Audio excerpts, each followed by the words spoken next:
Item ಯಾವುದೇ ಇರಲಿ try ಮಾಡಿ ಆಚಿ ಚಿಕನ್ ಮಸಾಲಾ. ಆಚಿ ಚಿಕನ್ ಮಸಾಲಾ. ಹೈಕಮಾಂಡ್ ಅಂಗಳದಲ್ಲಿ ಮಂತ್ರಿಗಿರಿಗೆ ಸರ್ಕಸ್ ನಡೀತಾ ಇದೆ. ದೆಹಲಿಯಲ್ಲಿ ಠಿಕಾಣಿ ಹೂಡಿದ್ದಾರೆ ಕಾಂಗ್ರೆಸ್ನ ಹಿರಿಯ ಶಾಸಕರು. ಹೈಕಮಾಂಡ್ ಭೇಟಿ ಮಾಡೋದಕ್ಕೆ ಶಾಸಕರು ಕಸರತ್ತನ್ನ ನಡೆಸ್ತಾ ಇದ್ದಾರೆ.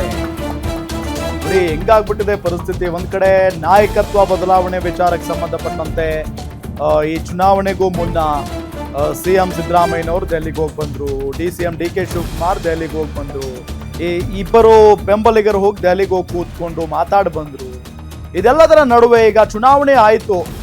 ಇದಾದ ನಂತರ ಈಗ ಸಂಪುಟ ಪುನಾರಚನೆ ಆಗಬೇಕು ಅನ್ನೋ ಉದ್ದೇಶ ಇಟ್ಕೊಂಡು ಹೈಕಮಾಂಡ್ ನಾಯಕರನ್ನ ಭೇಟಿ ಮಾಡೋದಕ್ಕೆ ಹಿರಿಯ ಶಾಸಕರೆಲ್ಲ ಹೋಗಿದ್ದಾರೆ. ಸೊ ದೆಹಲಿಗೆ ಹೋಗಿ 3 ದಿನಗಳಾಯ್ತು. ಖರ್ಗೆ ಅವರ ಜೊತೆಗೆ ಮಾತ್ರ ಮಾತುಕತೆಯನ್ನ ನಡೆಸಿದ್ದಾರೆ.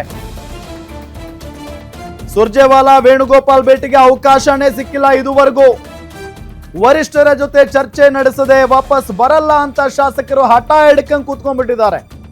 ಸೊ ಇದರ ನಡುವೆನೆ ಸ್ವಲ್ಪ ಮೈಂಡ್ ಫ್ರೆಶ್ ಆಗಬೇಕು ಅಂತ ಹೇಳಿ ಇವತ್ತು ಅಯೋಧ್ಯೆ ರಾಮ ಮಂದಿರಕ್ಕೆ ಭೇಟಿ ಕೊಟ್ಟಿದ್ದಾರೆ ಇದೇ ಹಿರಿಯ ಶಾಸಕರುಗಳು. ಅಯೋಧ್ಯೆಯ ರಾಮನ ದರ್ಶನವನ್ನ ಪಡೆದಿದ್ದಾರೆ 12 ಜನ ಶಾಸಕರು. Ashok Pattan, TB Jayachandra, Shadakshari, Hampanagouda Badarli, ಶಿವಣ್ಣನವರ್, Mahantesh Kaujalagi, JT Patil, GS Patil, Shanthanagowda, Raghavendra Hitnal, Yashwantrayagouda Patil, Shivanna ಅವರು ರಾಮನ ದರ್ಶನವನ್ನ ಪಡೆದಿದ್ದಾರೆ. ಸಂಜೆ ದೆಹಲಿಗೆ ವಾಪಸ್ ಬರ್ತಾರೆ ಕಾಂಗ್ರೆಸ್ನ ಶಾಸಕರುಗಳು. ಸಂಜೆ ವೇಣುಗೋಪಾಲ್ ಸುರ್ಜೇವಾಲಾ ಭೇಟಿಗೆ ಪ್ರಯತ್ನ ಪಡ್ತಾ ಇದ್ದಾರೆ. ಇನ್ನು ಪ್ರಯತ್ನದಲ್ಲೇ ಇದೆ, ಅದು ಅವ್ರು ಸಿಗ್ತಾರೋ ಇಲ್ವೋ ದೇವರಾಣೆ ಗೊತ್ತಿಲ್ಲ.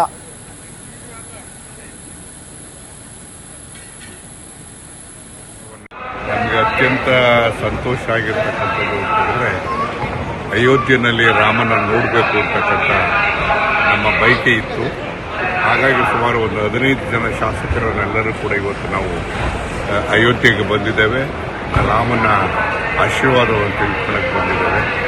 ಮತ್ತು ಒಂದು ಸಂತೋಷ ಪಡ್ತಕ್ಕಂಥದ್ದು ಅಂದರೆ ರಾಮನ ವಿಗ್ರಹವನ್ನು ಕೆತ್ತಿದವರು, ನಿರ್ಮಾಣ ಮಾಡಿದವರು ಅದು ಮೈಸೂರಿನ